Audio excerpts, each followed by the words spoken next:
Hi, I'm Lynn with Soft Squares. It is Monday, December 19th, which means it's Maker's Monday. So in addition to the advent calendar that's going on, so go check that, we are going to do a project today. We're going to make a pillowcase.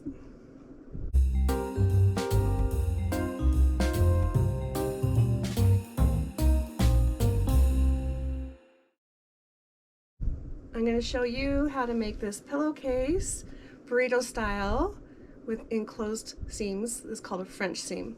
It comes together really easy. It's a nice quick gift for any time of the year. That was Piper. She insisted on being held, which is interesting because she's not a clingy or needy dog, but things have changed and I think she's lonely and she really wanted to be held and was in the middle of something I really wanted done. So you got to see her in a rare moment where she's around fabric because I never have her up near her.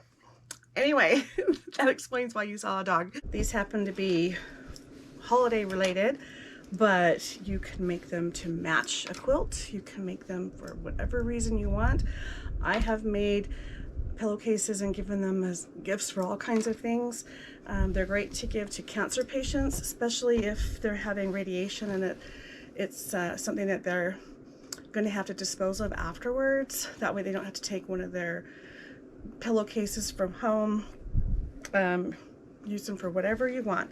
But I'm going to show you how to do this. Now this one was taken from a kit that I had gotten from Creative Notions that's still folded over. And it has a 3-inch band, then its cuff. I made a video making this one and it didn't work very well. So you'll see parts of that in here, but I just did another one so you can see the actual steps and decided to make this one. So I used a 2-inch band on this, and all you need is 27 inches of fabric by width of fabric for your body. You need about 9 inches for your band, and then this is 2 inches and this is 3 inches, and you don't even have to have a band, but whatever thickness of a band that you want, but everything is by width of fabric. And then I'll walk you through the steps on that. Let's make a pillowcase. Kids love pillowcases. You can even use them at family reunions and put things on the band. We had a family reunion and we all got our own pillowcase with our name on it.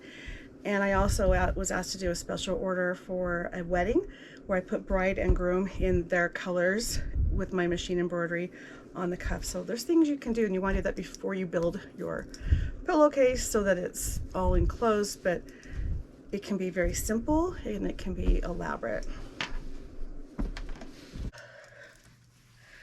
So guess what? I made a pillowcase and went back and looked at it and it's not in view. So I'll show you what I can of that one, but these are so easy. I'm going to show you again. I'm going to make another pillowcase. So what you need is 27 inches of fabric for your body by width of fabric. And this is a yard, so I'm going to cut that down. You also need about 9 inches of fabric for your cuff. And this is a remnant. Let's see what size it is. It looked about 9. Give or take. It's your pillowcase. Do what you want. Let's see here. And we're at the 9 mark. So this is exactly what I want. So this is my body. This is my pillowcase. And then I went to my scrap bins to find something for the trim because I just didn't have anything in my fabric. And then also I have to just cut into it, and all I need is a couple inches. So the pillowcase that I made, this one, has a wider band on it that I usually put on it. It's really cute. It's part of a kit. And I went ahead and just used it, but I am going to make it a little thinner on this one since I am actually cutting this fabric. And this will work great, and it was in my 2-inch bin. And so 2 inches it is. And this is what's left over from a binding So I should have at least with the fabric coming up to the miter edge might be interesting. Let's just see how far we can get with this one. First, let's start with cutting this down. So it's already folded in half. Let's get the iron on.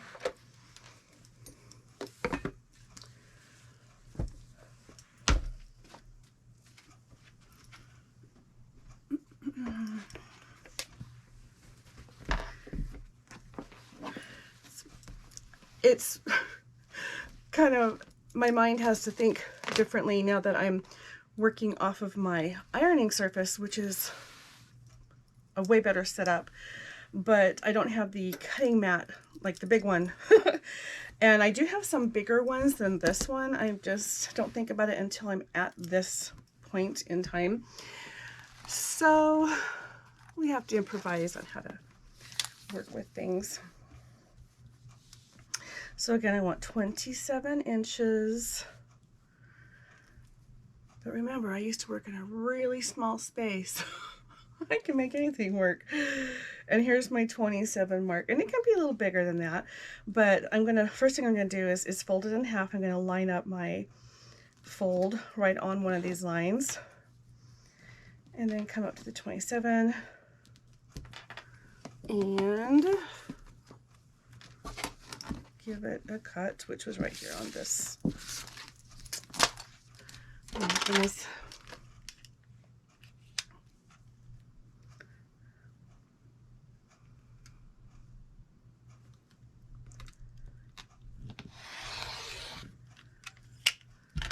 Okay, so we have this left over. So you could actually make a pair of reverse complementary pillowcases, because I think this right here is 9 inches.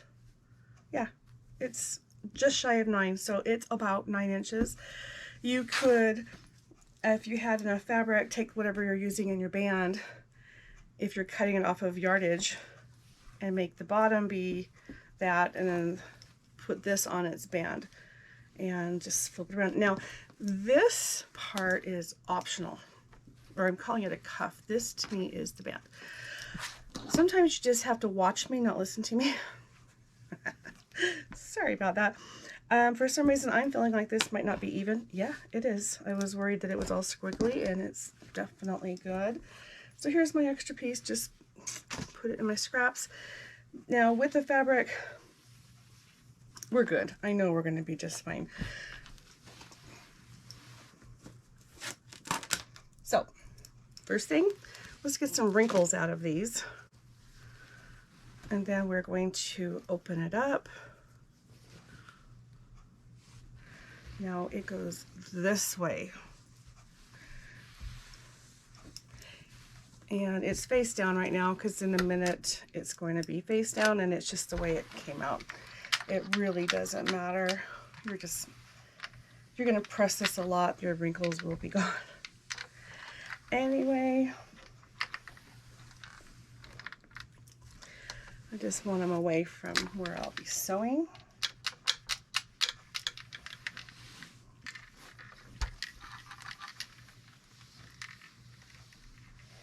Now I have some thick selvages on this. The pillowcase that I did where you couldn't see it, I put the pillowcase together and then cut the selvages off. I'm going to do the same thing.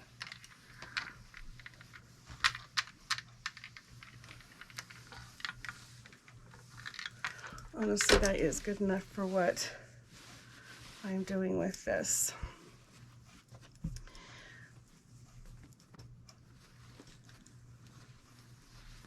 Actually, I can leave this doubled while I'm pressing it.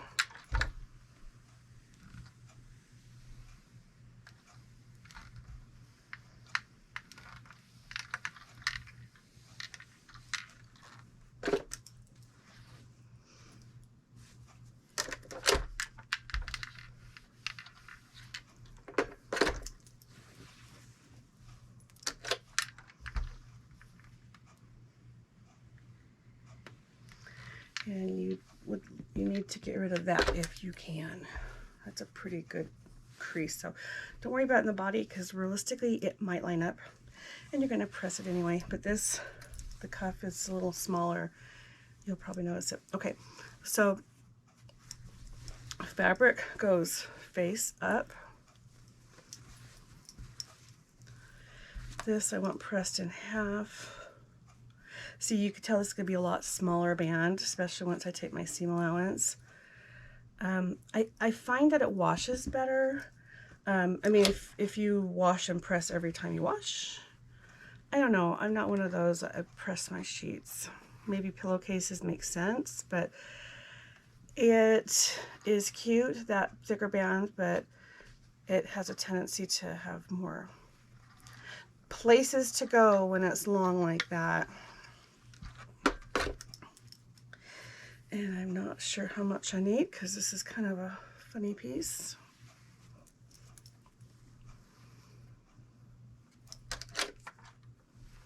It is going to get trimmed down quite a bit. That's why I'm not worried that we have this. Now, I got a little excited when I made my binding, and that's why it's already got mitered edges and it's put together like that.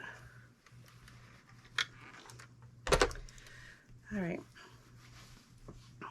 I have, oh, it doesn't seem to matter. See, the thicker selvage, right now I'm just kind of keeping it over here, but honestly it doesn't matter. Really what matters is the direction of your print, if you have a direction. I don't believe I do. If it has a direction, I don't see it. You'll have to tell me if you see one. I think we're pretty good. So what to do now is to take this. So your cuff is faced up, your band has been pressed in half, and everything's been lined up at the top. You're going to take your pillow, the body of your pillow, and you're going to go face down.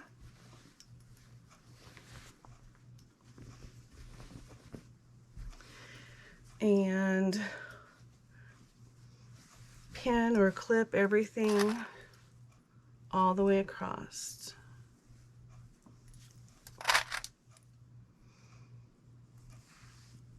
Make sure that these are up there. Now, this is a smaller band than the other one, so it's even more important that it be up there, because it's really easy. See, if I would be stitching along that, there's a chance there wouldn't be much of that in the seam.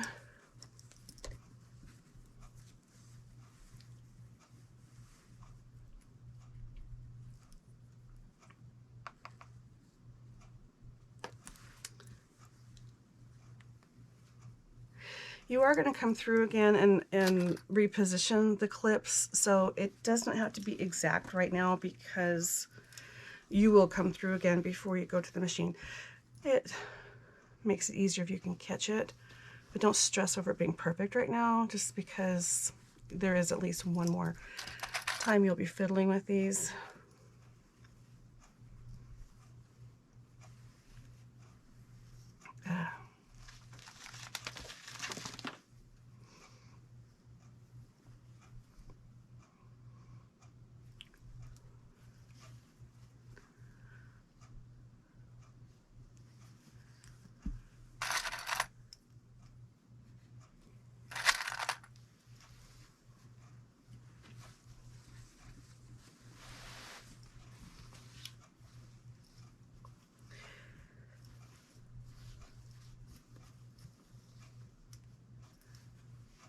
Okay, so I'm not loving that.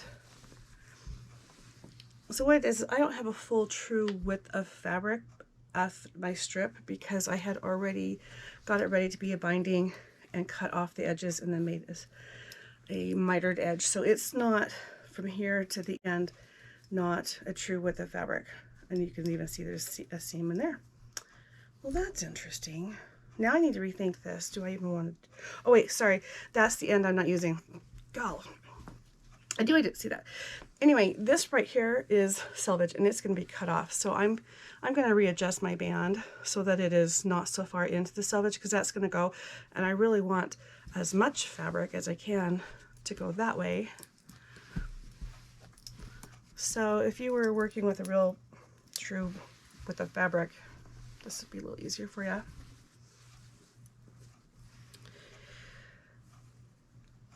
So really what's going to happen is I'm going to be cutting it at least right here.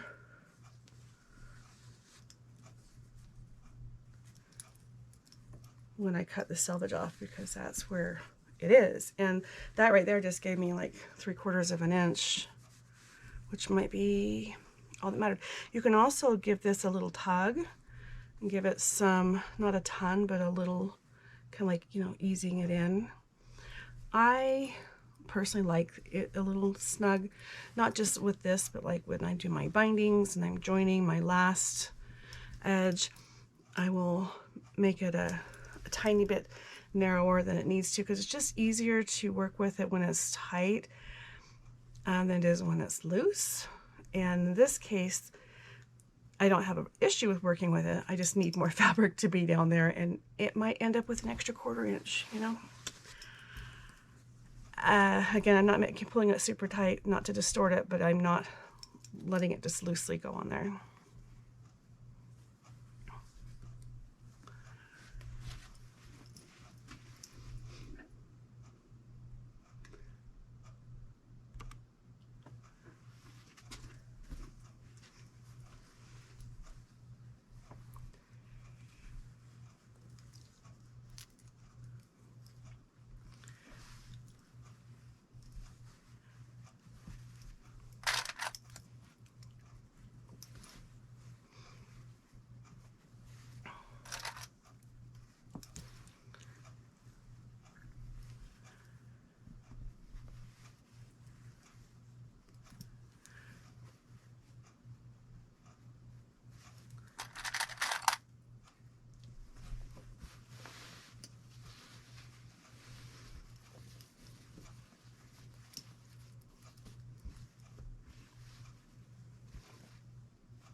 We're so close. Let's just see how this works. And again, it's going to get cut off at least right here. There's going to be a tiny bit of that. Not loving that, but I want to give it a try because I think this is cute fabric.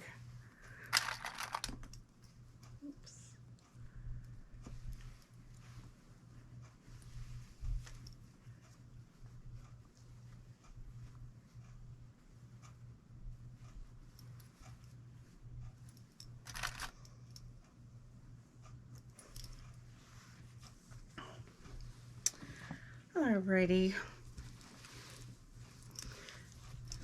Now we're going to take this part, and this is why it's called a burrito. We're going to roll this up tight.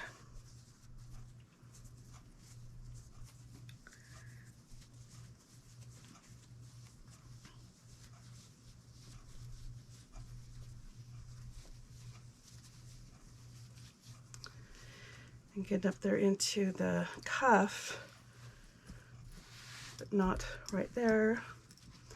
Now this is going to come over, and this is why you have another opportunity to play with your pins. You definitely want to make sure that your front and your back are lining up. If you're somehow on an angle, you would see it on the cuff when you're done. So make sure.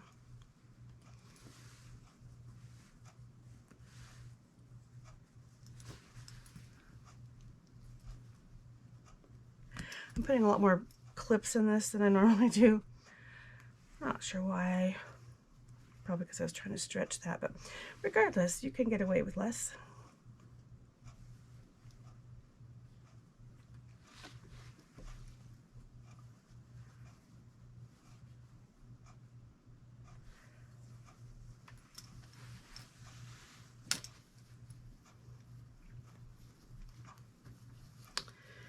So because I have this tail and I know I'm going to be trimming off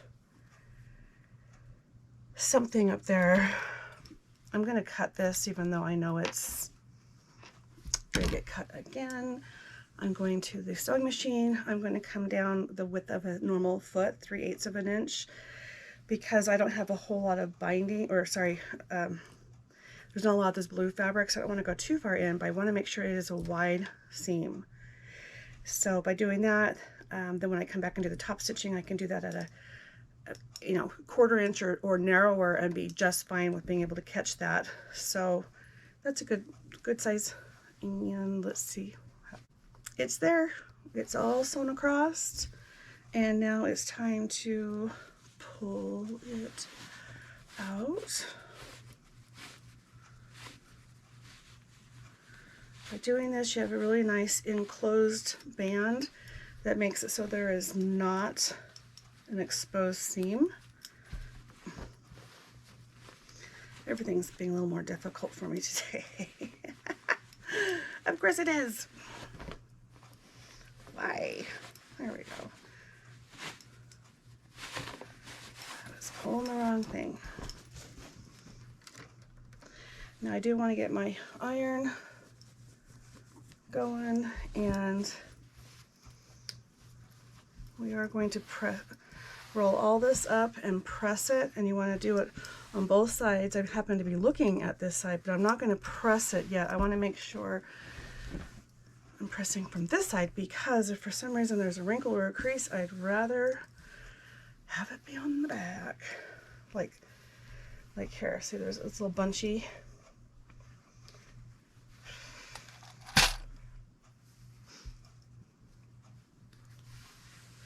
And here's that seam. It's really small, but it's going to be there.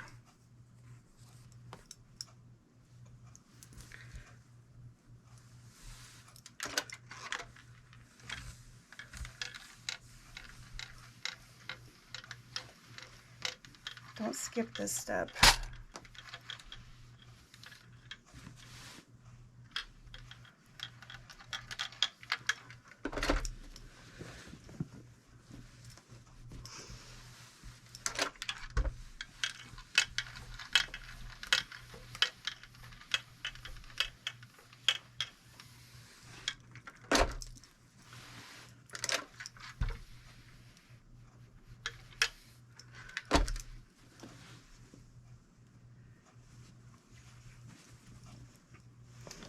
So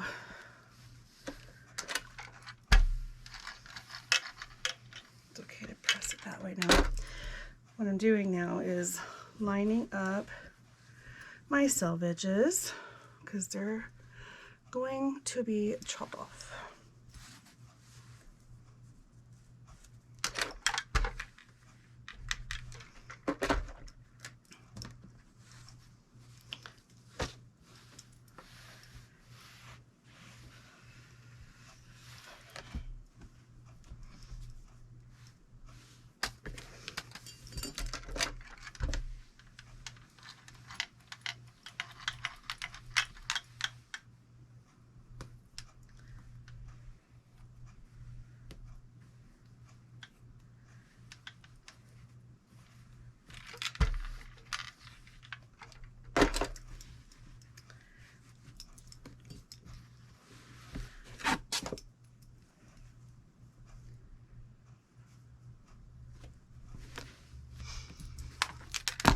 So we're just taking the selvage off. I know I need to come back a little farther than what I can see here.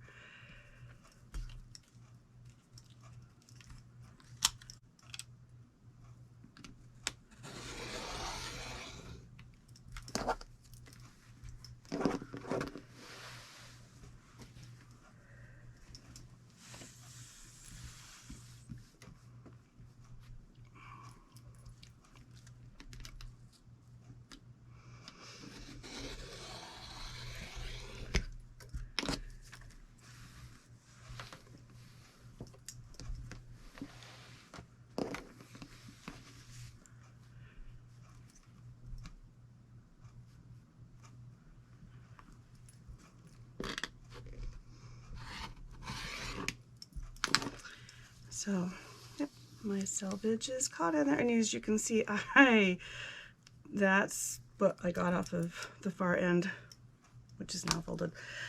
by moving that over, I knew I would need this all the way over. Okay, so it is what it is. Okay, much prettier side. All right, so now I'm going to open this back up and I'm going to do a top stitch along the top of this above the ditch. I don't want to stitch in the ditch. If you choose to do that, that's fine, but you need to also go this direction and make another stitch, because this stuff in here is going to roll and this will help it to lay flat, plus give it a really nice clean edge. Now you can change your thread, you can use contrasting. I'm going to leave it as white because it's what's in the machine, and I think the white will be just fine. Oh, you can even put blue, you can do some decorative stitching, do whatever you feel like. You know, do that and come back. So I've done that all the way across. I actually did not go the 1/4 inch. I went in, I don't know what I did. A little less than 1/4. So I just was consistent with where I hit on the foot and made sure I stayed the same. If this line starts to get a little wavy, you notice it. Those little threads drive me crazy. In fact, I think I did it on this pillowcase, and I can show you. Yeah, right here. Somehow I got narrow, and then I made it wide again so that I still didn't line up over there. But I mean, I know what I'm looking for. Hopefully no one else is staring at that close, but try to avoid that. And if you can live with it, leave it if it happens. Okay. So now we are ready to start assembling, actually putting the pillowcase together. We're done with the band, the cuff. So we're going to line everything up right here. We are going to do this wrong sides together. It's because we're doing a French seam. So we're going to make sure that all this stuff right here lines up.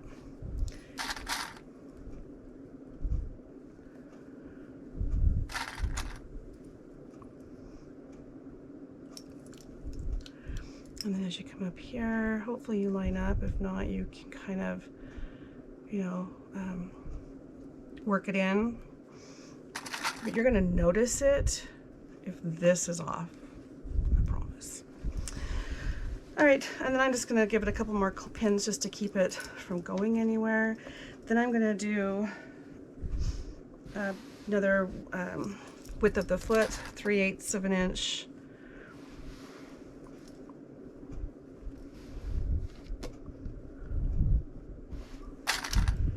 We're going to go down to the corner and turn. Don't go off, because we're going to need to be able to trim that corner to get rid of the bulk, and you want to avoid the stitching. Whoop. Always start from the band and work your way down, because if things should shift, you want it to be down here where you can fix it and hide it. See how that's just slightly off?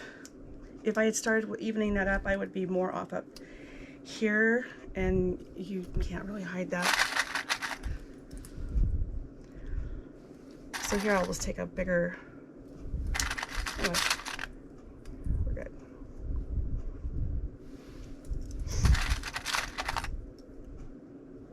Okay, so starting sewing up here, and what I do so that I don't have loose threads up here at the top, I don't start up here at the top. I start part way down. I would go a little farther down. On the other pillowcase, I started a little too high. I would go farther down, do your tacking, then go back, actually stitch all the way over the edge so your needle ends up on the back side of the fabric, and then go forward and go down. And you will see that it's nice and clean. And I can show you how this turned out on the black. See, I didn't go down as far as I think I should have. If I had done it more down here, this way you wouldn't see, but on the top, you don't see it. You just see that one little thread, but you don't see the loose the loose ones. I'll be back. Now I've gone all the way around. It's hard to see white on white, but you can see where the threads have gone over the color. So I just did 1/4 inch starting up here, and you can see by where my little tails are that I started here, went backwards, went to the very top, came down, and then went around, turned at the corner, leaving that space instead of going off. And I'm going to snip that off, but leaving some room between there and the thread. Now I am going to give this a little trim just because this is the side that was a little off, and I chose to follow the short edge instead of the long edge, which means there's more here to deal with. And the whole point of the French seam is to keep things enclosed and these little threads contained, and these were going to be a problem. So however you want to do that, it's so minor, it doesn't matter. Okay, so now that we've done that, I'm going to trim my threads, and then we're going to turn it inside out now.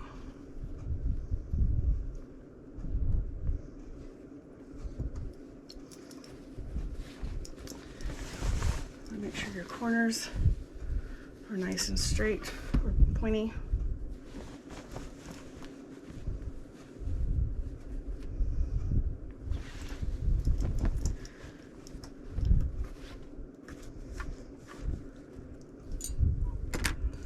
Now, pressing is not required. I think it's a good idea at this point to help make sure that, because we're going to do another stitch down here, that nothing is rolling. We're going to gather, and I want to make sure that this is as far over as it is, or it's supposed to be.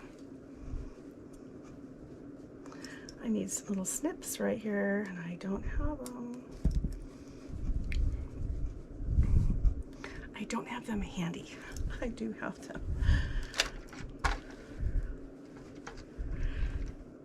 Actually, I really wouldn't skip this step, because this is like the biggest seam and it's visible, and you need it to be flat and not rolling.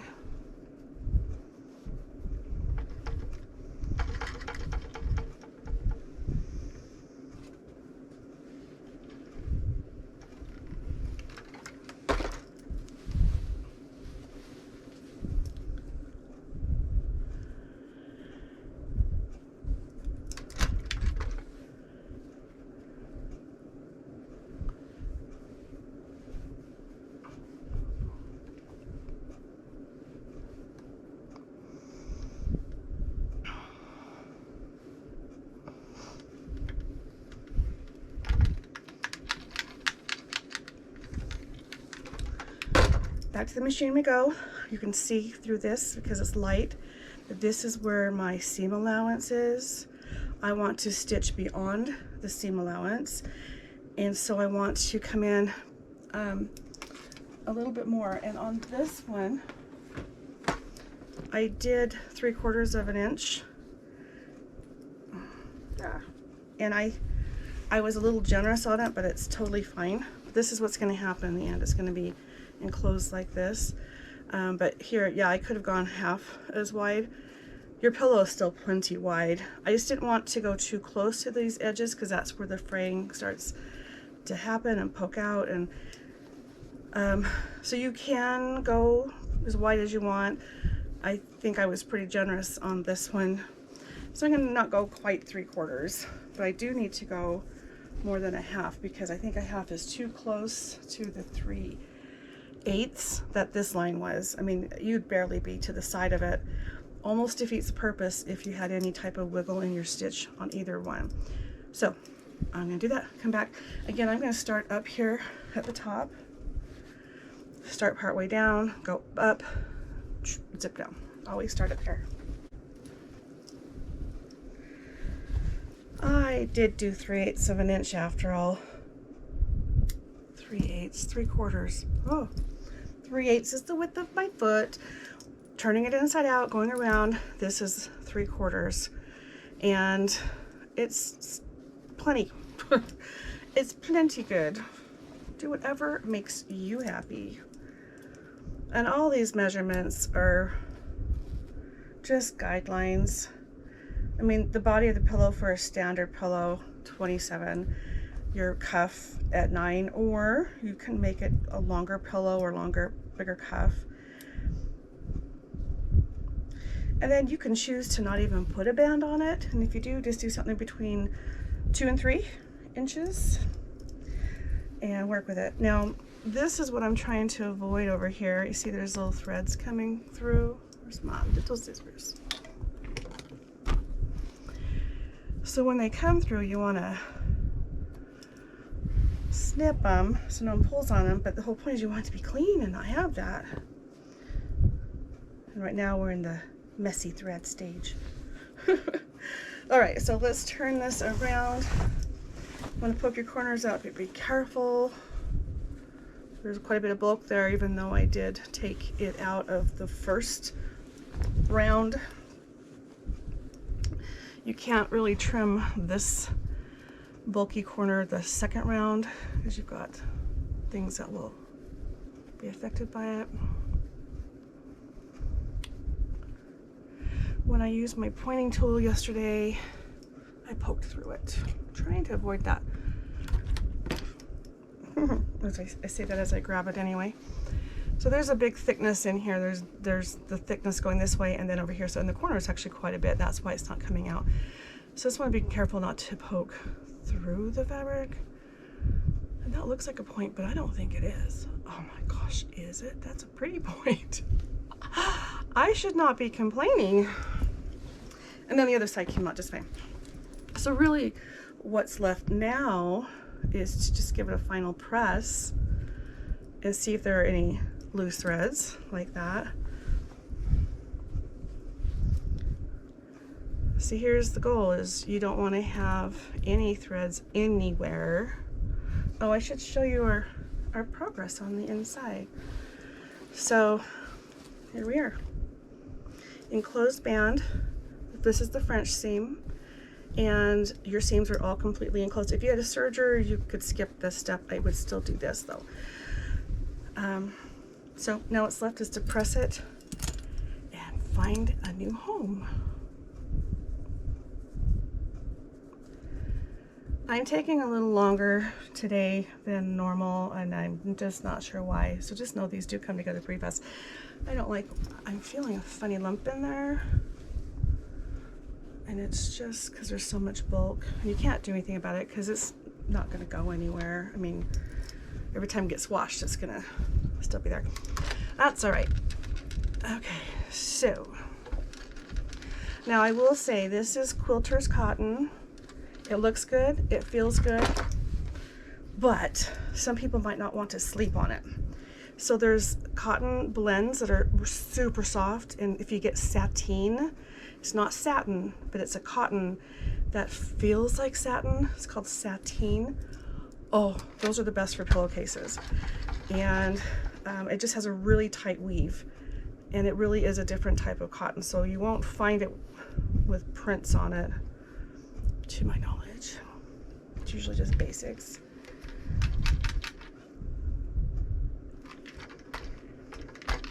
So I did really well right here on this one.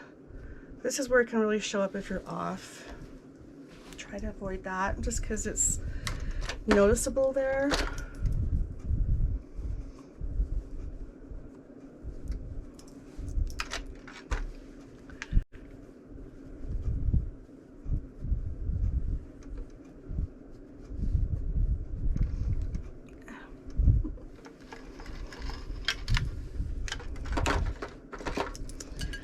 And still a couple little threads here and there. That just means that they were long from this inner seam, which is why you want to give yourself some room. Okay, that's it. Just feel like I'm going to press it really good. And we are done. There is our patriotic pillowcase. Now you can press on this side, or before you wanted to avoid it so you didn't end up with extra presses. So there's that one, and then this is the one I made yesterday.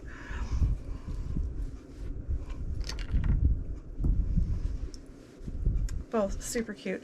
You don't have to put a light on the body. That's just what happened on both of these. But see how the difference is on the bands. It's just personal choice. But that is how you make a burrito style pillowcase with a French seam so that all the seams are enclosed.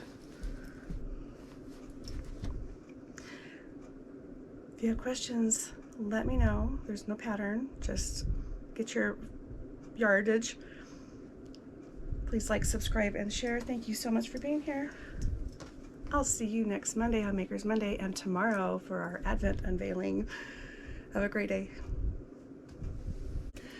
That's it for today's video. Please like, share, comment, and subscribe. And I will see you next Monday for our next Maker's Monday.